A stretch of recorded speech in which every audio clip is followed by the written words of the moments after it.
पूरी दुनिया इन दिनों कोरोना वायरस का कहर झेल रही है। सभी देशों की कोशिश है कि इस महामारी से निपटने के लिए जल्द से जल्द वैक्सीन बनाई जाए। इसके साथ ही विश्व स्वास्थ्य संगठन के प्रमुख टेड्रोस घेब्रेयेसस ने कोविड-19 वैक्सीन बनाने में लगे देशों को वैश्विक वैक्सीन संधि में शामिल होने के लिए कहा है। इसके साथ ही उन्होंने कहा कि कई देश कोरोना वायरस वैक्सीन को लेकर स्वार्थ देख रहे हैं। उन्होंने कहा कि कुछ देश वैक्सीन की आपूर्ति सुनिश्चित करने की कोशिश में लगे हैं। टेड्रोस बोले कि जब तक विश्व का हर व्यक्ति कोरोना वायरस से मुक्त नहीं होगा, तब तक कोई भी सुरक्षित नहीं हो सकता है। ऐसे में वैक्सीन नेशनलिज्म की भावना से बचना चाहिए। उन्होंने ये भी जानकारी साझा की है कि 194 सदस्य देशों से multilateral Covax global vaccine facility से जुड़ने के लिए कहा गया है। इसके लिए 31 अगस्त तक की डेडलाइन भी जारी की गई है। इस दौरान WHO ने इस संबंध में चिंता भी जताई कि कम उम्र के उन लोगों से ये बीमारी फैल रही है जिन्हें ये भी पता नहीं है कि कोरोना वायरस से वो संक्रमित हैं। ऐसे में ज्यादा उम्र के लोगों के लिए खतरा पैदा हो गया है। टेड्रोस का इशारा इस दौरान यूरोपीय यूनियन, ब्रिटेन, स्विट्जरलैंड और अमेरिका से था, जो कि वैक्सीन परीक्षण करने वाली कंपनियों से डील करने की कोशिश कर रहे हैं।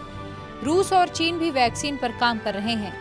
WHO प्रमुख ने कहा कि नेशनल इंटरेस्ट से वैश्विक प्रयासों को नुकसान पहुंचेगा। उन्होंने कहा कि वैक्सीन राष्ट्रवाद की भावना को हमें रोकने की जरूरत है। वैश्विक स्तर पर आपूर्ति को साझा करना ही वास्तव में देश के राष्ट्रीय हित में होगा। वही आपको बताते चले कि इस महामारी से दुनिया भर में अब तक 2.21 करोड़ से ज्यादा लोग संक्रमित हो चुके हैं, जबकि 7.9 लाख से ज्यादा लोगों की मौत हो चुकी है। कोरोना वायरस से सबसे ज्यादा तबाही अमेरिका, ब्राजील और भारत में हुई है। भारत में अब तक संक्रमण के मामलों की कुल संख्या 27,58,451 तक पहुंच गई है।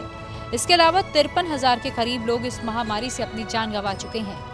हालांकि इससे ठीक होने वाले लोगों की संख्या 20,28,541 तक पहुंच गई है। ये सभी मरीज ठीक होकर अपने घर पहुंच चुके हैं। वहीं आपको बता दें कि महाराष्ट्र में अब तक मृतकों की संख्या 20,687 तक पहुंच गई है। वहीं महाराष्ट्र में अब तक 4,37,870 लोग ठीक भी हो चुके हैं। अड़ी सोमवार से शुक्रवार शाम 6 बजे सिर्फ TV9 भारतवर्ष पर।